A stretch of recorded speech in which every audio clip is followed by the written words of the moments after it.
नमस्कार, मैं हूँ डॉक्टर अजय भांबी और आज हम बताने जा रहे हैं राहु और अन्य ग्रहों की जो युति होती है तो किस प्रकार के परिणाम व्यक्ति को मिलते हैं।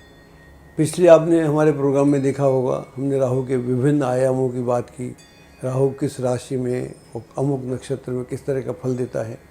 लेकिन राहु की अन्य ग्रहों के साथ युति भी होती है। तो आज हमने सोचा कि ये जो युति होती है इसका क्या परिणाम होता है, क्योंकि इसको लेकर भी बहुत सारी भ्रांतियाँ हैं। सबसे पहले हम बात करते हैं राहु और सूर्य की। राहु और सूर्य के कॉम्बिनेशन को या युति को सबसे खराब माना जाता है और यह युति अगर डिग्री टू डिग्री हो तब होती है जब सूर्य ग्रहण पड़ता है। साधारण भाषा में तो ऐसा बोलते हैं, जब राहु की छाया सूर्य को ग्रस लेती है या ढक लेती है तब सूर्य ग्रहण होता है। लेकिन अगर विज्ञान के स्तर से बात करें, जब चंद्रमा सूर्य पृथ्वी के मध्य आ जाता है तब सूर्य ग्रहण पड़ता है। उस दौरान पृथ्वी पर अंधकार छा जाता है और पशु पक्षी भी एकदम शांत हो जाते हैं। चिड़ियाँ जो पूरे दिन चहचहाती रहती हैं उस समय शांत हो जाती हैं। ऐसा कहते हैं बंदर भी शांत हो जाता है। अकस्मात ऐसा होता है। आकाश में इतनी बड़ी घटना होती है तो जीवन पर कुछ असर होना चाहिए, इसका ज्योतिष ने अध्ययन किया। एक्चुअली राहु केतु ग्रह नहीं है, इन्हें हम छाया ग्रह बोलते हैं या शेडोई प्लैनेट बोलते हैं। तो राहु का जो आकार है, जो अंधकार बनता है, वो ऐसा लगता है कि जैसे कि नॉर्थ की तरफ ये एक सूर्य के फन के समान है और वो फन नीचे आते आते उसकी पूंछ के रूप में बदल जाता है। इसलिए राहु को सर्पाकार भी कहा जाता है, सर्प के आकार का। तो राहु से सर्प का गहरा संबंध भी है। सूर्य और राहु में नैसर्गिक दुश्मनी है, यह तो सर्वविदित है। इस कारण से भी उन दोनों में की जो युति है उसको बहुत अच्छा नहीं माना जाता।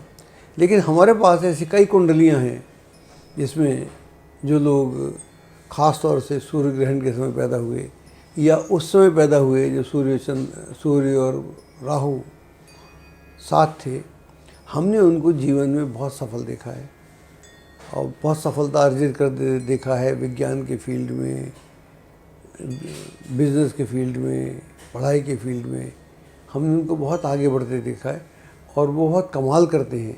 एक्चुअली हमको जो जानना चाहिए, डिग्री टू डिग्री जो कंजंक्शन है सूर्य और राहु का, ये हर कुंडली में नहीं मिलता, कम होता है। इनकी डिग्रियों में अंतर होता है और फिर उस डिग्री टू डिग्री भी हो तो नक्षत्र तो अलग होते हैं। हर नक्षत्र में एक सा प्रभाव नहीं होता। हम मात्र राशि देखकर और इस युति को देखकर खुद भी डर जाते हैं। ऐसा लगता है कि वो सामने वाले को डराते हैं। लेकिन अगर हम नक्षत्र का अध्ययन करें तो हम पाएंगे कि उतने ख़राब परिणाम नहीं होते जितने कि हम समझते हैं या एक मान्यता है।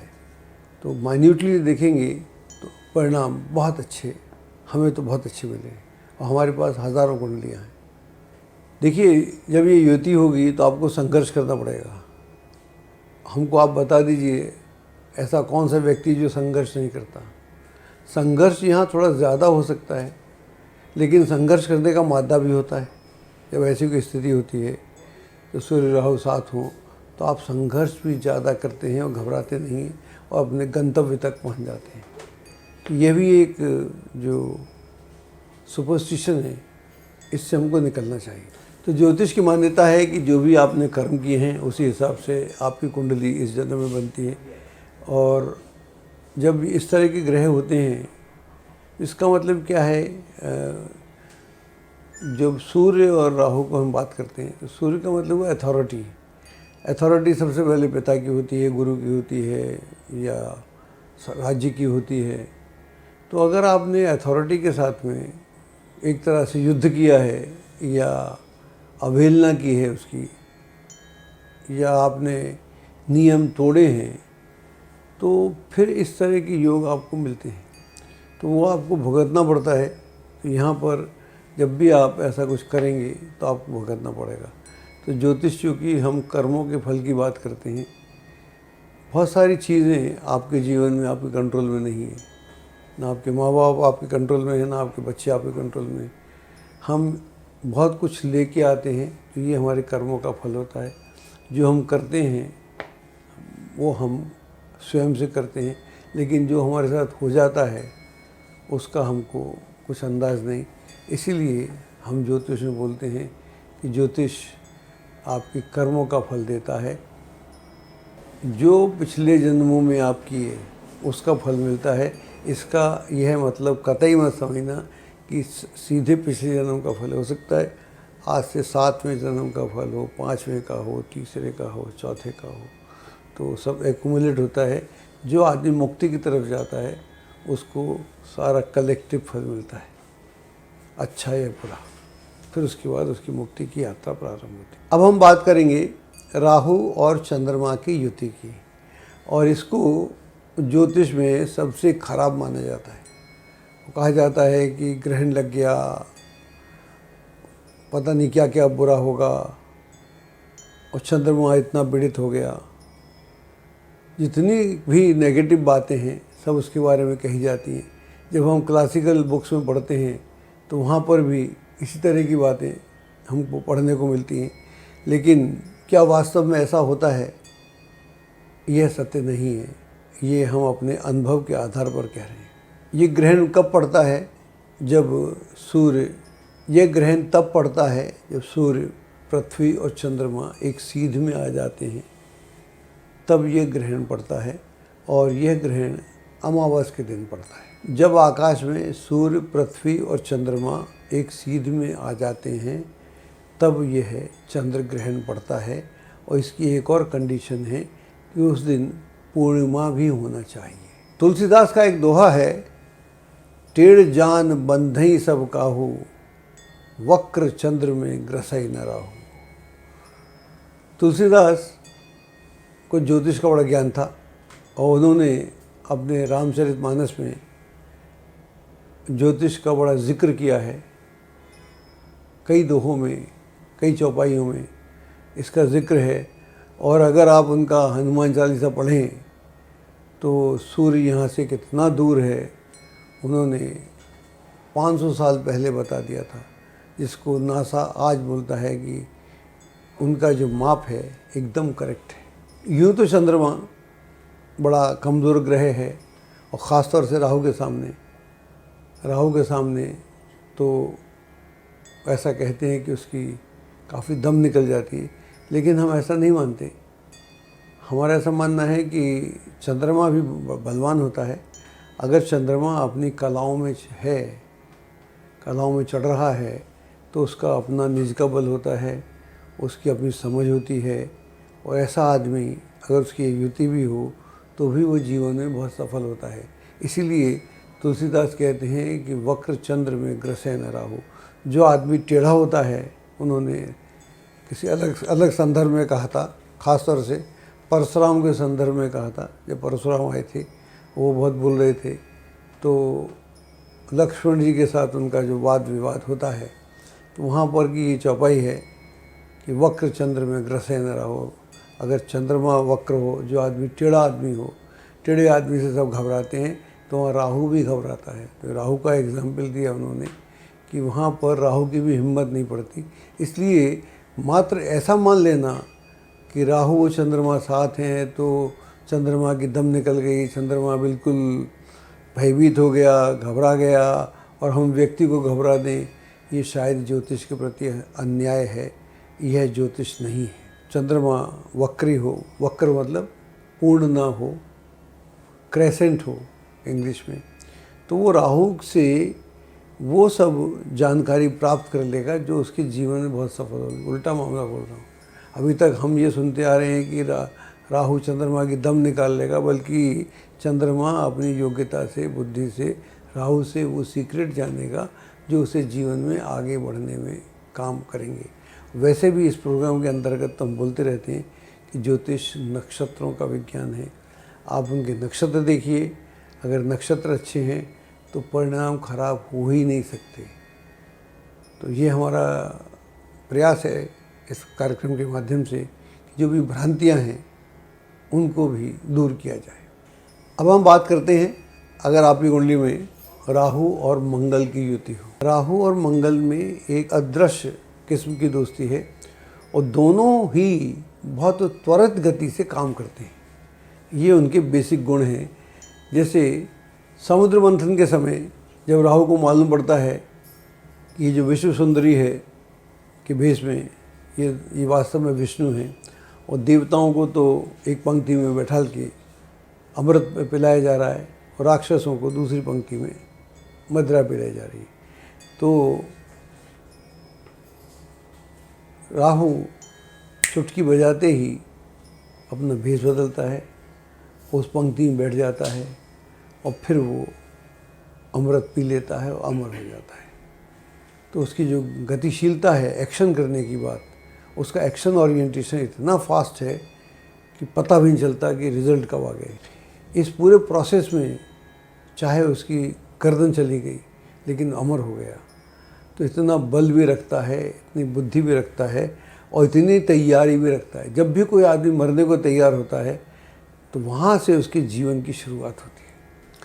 मंगल को ज्योतिष में सेनापति कहा जाता है और सेनापति वो होता है जो लीडर होता है, लीड करता है, अपनी सेना को लीड करता है। और सेनापति को हर स्थिति के लिए तैयार रहना पड़ता है, तत्क्षण उसके निर्णय पहले होते हैं। तो मंगल वाला व्यक्ति जो होगा निर्णय पहले करेगा, रिजल्ट की परवाह बाद में करेगा।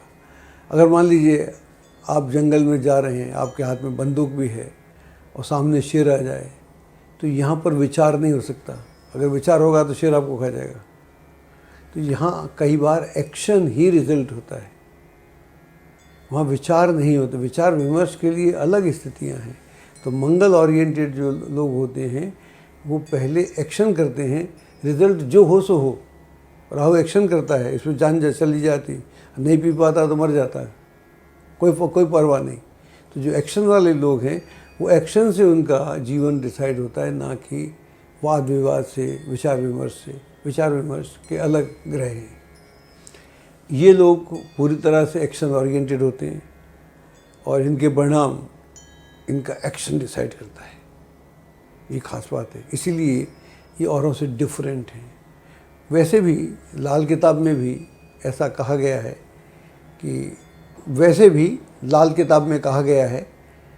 कि राहु जो है हाथी है और मंगल महावत उस पर बैठा हुआ, तो वो नियंत्रण में रखता है।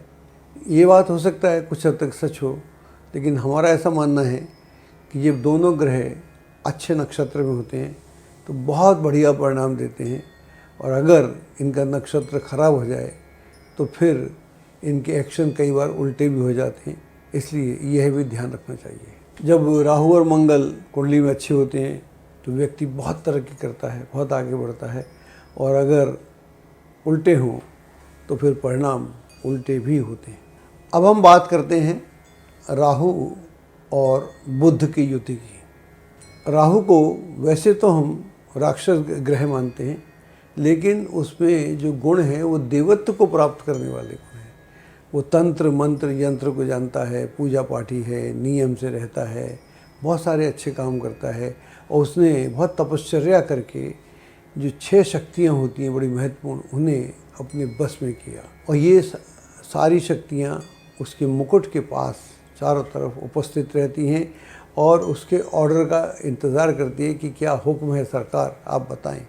तो ये राहु की खासियत है। ये शक्ति है पराशक्ति, ज्ञान शक्ति, इच्छा शक्ति, क्रिया शक्ति, कुंडलिनी शक्ति और मंत्र शक्ति। बुध जो है वो प्रज्ञादाता है, और इसका संबंध है रीजनिंग, लॉजिक और रैशनलिज्म से। और बुध की खास बात क्या है कि बुध का जो तर्क है वो दोनों तरफ है। अगर बुध आपके पक्ष में तर्क दे रहा है तो इससे बेहतर तार्किक कोई व्यक्ति नहीं हो सकता आपके लिए। अगर वो आपके खिलाफ है तो आप उससे ज़्यादा खिलाफत आपके खिलाफ कोई नहीं कर सकता। हम देखते रहते हैं कोर्ट्स में, दुनिया के कोर्ट में दिन रात पक्ष विपक्ष की वार्तालाप होती रहती है, और जब भी कोई निर्णय सुप्रीम कोर्ट से भी आ जाए तो भी एक पक्ष सहमति नहीं होता।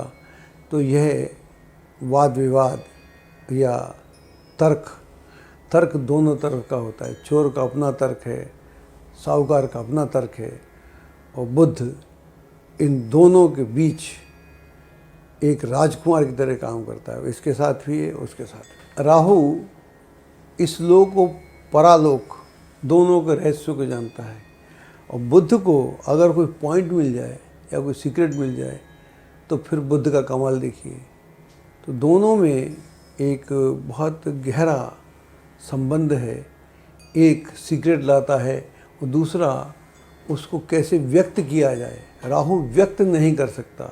जो लोग एक्शन करते हैं वो एक्शन तो कर सकते हैं, व्यक्त नहीं कर सकते। और बुद्ध एक्शन तब करता है जब उसे कारण मिल जाए। कारण मिला नहीं, पॉइंट मिला नहीं, तो बुद्ध से बेहतर तार्किक ग्रह पूरे सौर मंडल में और कोई है ही नहीं। इसीलिए इन दोनों ग्रहों की गहरी मित्रता है।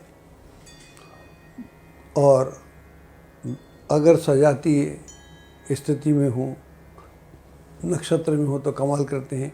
वैसे भी कहते हैं कि राहु जो है मिथुन राशि में और कन्या राशि में बड़ा बलवान हो जाता है।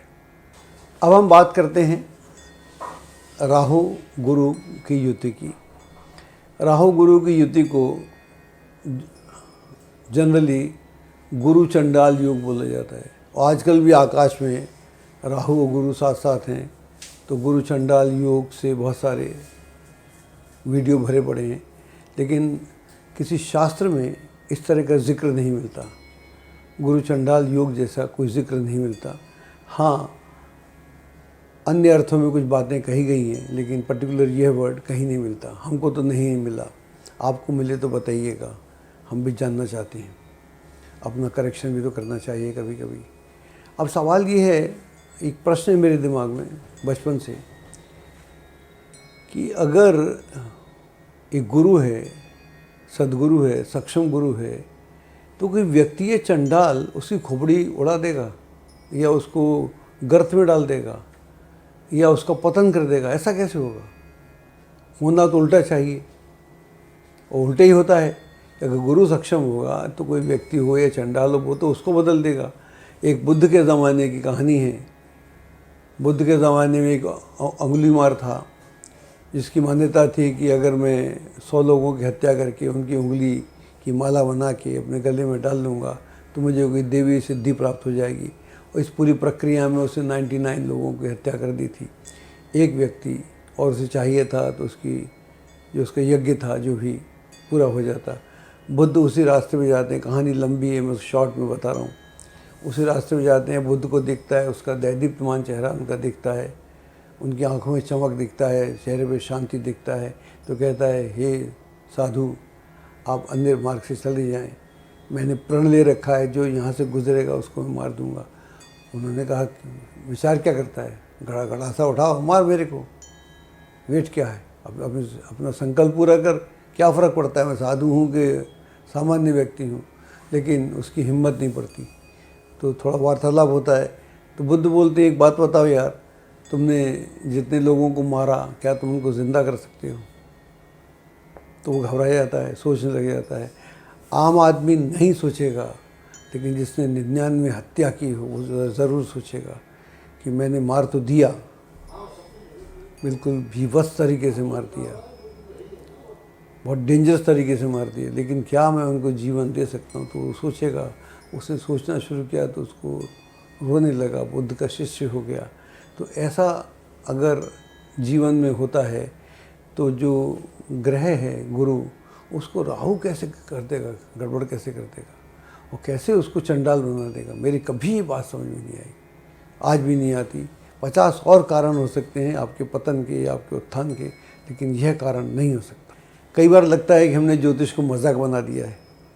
जो ज्योतिष के सूत्र हैं, ना उनको हम पढ़ते हैं ना समझते हैं, और जो अनर्गल बातें हैं उनको हम कहीं ना कहीं से जोड़ देते हैं और बोलते हैं गुरु चंडाल युग हो गया, इससे ऐसा हो गया, वैसा हो गया। इस दुनिया में अच्छा बुरा तो होता ही रहता है। ऐसा कोई युग नहीं था जब अच्छा बुरा नहीं होता था। त्रेता युग में तो रावण प्रभु राम की पत्नी को भगा के ले जाता है या उठा के ले जाता है, और द्वापर में द्रौपदी के वस्त्रों का हरण किया जाता है बीच सभा में। तो ऐसा कोई युग नहीं है कि जहाँ अच्छा बुरा ना होता हो, और हर जगह राहु और गुरु साथ होती हो, ये कोई गारंटी नहीं है।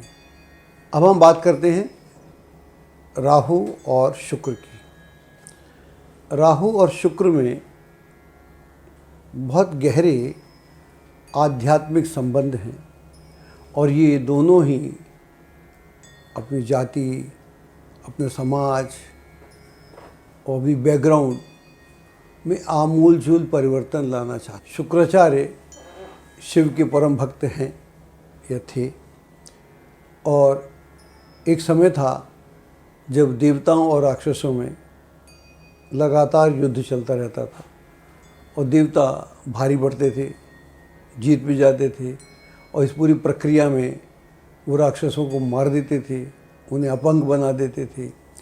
तो शुक्राचार्य ने तपश्चर्या की और संजीवनी की खोज की।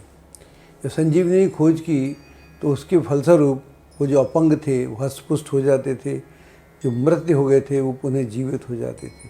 तो अपने समाज के लिए वो इतना काम करते हैं, और इस पूरी प्रक्रिया में शुक्राचार्य न केवल बृहस्पति गुरु के बराबर हो गए, बल्कि उससे भी थोड़ा अधिक हो गए। तो अपने समाज के लिए इतना कार्य किया है। राहु के बारे में हम जानते ही हैं कि वो राक्षस कुल का है। उसकी माँ सिंहिका राक्षस कुल से थी, लेकिन उसके पिता कश्यप ऋषि थे। तो राहु में दोनों का मिक्सचर है। तो दोनों का मिक्सचर होने के कारण शुरू में उसमें राक्षसों वाली प्रवृत्तियाँ भले रही हों, लेकिन बाद में पूजा पाठ करके सिद्धियां प्राप्त करता है, और सिद्धियां प्राप्त करने के बाद जब उसे मालूम पड़ता है कि अमृत समुद्र से अब निकल आया है और बांटा जा रहा है, तो उस प्रक्रिया में वो अपनी जान तक गंवाने को तैयार रहता है। और अगर थोड़ा सा चूक जाता तो उसकी जान भी चली जाती। जान तो नहीं गई, लेकिन चूँकि वो अमृत पी गया था, उसका धड़ तो उससे अलग हो गया। तो वो उस चाह के लोग, उस संकल्पवान लोग, अगर इस पूरी प्रक्रिया में जान भी चली जाए तो कोई फ़र्क नहीं पड़ता, लेकिन जो हमारा लक्ष्य है उसे प्राप्त करना। तो जब ऐसे राहु के गुण देखते हैं तो हम बिल्कुल नहीं कह सकते कि ये आदमी एक राक्षस है या नेगेटिव है। नेगेटिव उसके सर्कमस्टांसेस हैं। उसकी माँ कैसी है, उसका माँ का क्या करेगा, मेरी माँ कैसी है, मेरा बाप कैसा है, उन्हें मैं कैसे बदलूँगा, लेकिन खुद को बदलता है, ये बहुत बड़ी बात है। तो राहु और शुक्र जिन लोगों की कुंडली में होते हैं, तो उनको दो तरीके चीज़ें चाहिए। उनको इस दुनिया में सारे सुख चाहिए, सेक्स भी चाहिए, नशा भी चाहिए, एंजॉयमेंट भी चाहिए, घूमना भी चाहिए, इत्र भी चाहिए, जो सुख हो सकता है आप कल्पना कर सकते हैं वो सब होना चाहिए, लेकिन वो उसमें लिप्त नहीं रहते। और शुक्राचार्य के बारे में, शुक्राचार्य शिव की तपस्या करते हैं, और जितना दुनिया का धन है, संपदा है, उसको प्राप्त करते हैं। वो सारी संपदा वो अपने शिष्यों में जो राक्षस हैं इत्तफाक से उन सब में बांट देते हैं, फिर तपस्या को चले जाते हैं। राहु भी एक बार तो सब इन्जॉय करता है, लेकिन जैसे ही उसे लगे कि ये इन्जॉय करना व्यर्थ है, तो वहाँ से विमुख हो जाता है, फिर वो अपनी मुक्ति का मार्ग ढूंढता है। तो इस युति के बड़े फ़ायदे होते हैं। जिन लोगों की कुंडली में ये युति है उनको सारे सुख मिलते हैं, फिर उस सुख से उनका मन भर जाता है, और फिर वो वहाँ से विरक्ति की तरफ चलते हैं। अब हम बात करते हैं राहु और शनि की युति की। ऐसा कहते हैं शनिवत राहु। ये सवाल कई वर्षों से मेरे मस्तिष्क में है कि शनिवत राहु क्यों बोला जाता है, और इस पर मैंने बहुत विचार भी किया कि ऐसा क्या खास बात है। इन दोनों में अगर समानता देखें तो एक समानता तो समझ में आती है कि दोनों ही कार्मिक ग्रह हैं और आपके कर्मों के हिसाब से फल देते हैं। और कुंडली में जहाँ भी ये बैठे हुए हैं, इसका सीधा सा मतलब यह है या आप पिछले जन्मों में क्या कर्म करके आए हैं, उसका फल आप इस जन्म में भोगने वाले हैं। यहाँ तक तो समझ में आती है बात। इसके बाद फिर विषमताएं शुरू हो जाती हैं। शनि प्रत्येक व्यक्ति के जीवन में 2 से 3 बार साढ़े साथी में आता है। साढ़े साथी तब होती है जब आपके जन्मकालिक चंद्रमा से शनि 12वां पहला और दूसरा हो, और इसके अलावा शनि की ढैया, 2 ढैया भी होती हैं, जब वो तब होती हैं जब शनि चतुर्थ हो या अष्टम हो, जिसे पनौती कहते हैं। ऐसी कोई स्थिति राहु के पास तो नहीं है। राहु एक स्थान में बैठ के कुछ भी कर सकता है, अलग बात है, लेकिन ढैया जैसा कोई हिसाब किताब उसके पास नहीं है। तो ये विषमता भी है। अगर शनि और राहु कुंडली में अच्छे स्थान या अच्छे नक्षत्र में पैदा हुए हों तो ये जो 2 शुभ ग्रह मानते हैं हम, शुक्र और गुरु, उससे बेहतर फल देते हैं। ये खास समानता इन दोनों ग्रहों में। और यह जो विशेष समानता है, ये जनरेशन्स का नक्शा बदल देती है। आपने देखा होगा ना, एक किसी मिठाई वाले की दुकान चलती है तो बड़ी पुश्तैनी दुकान है, या समोसे वाले का, या किसी और का, या कपड़े वाले का।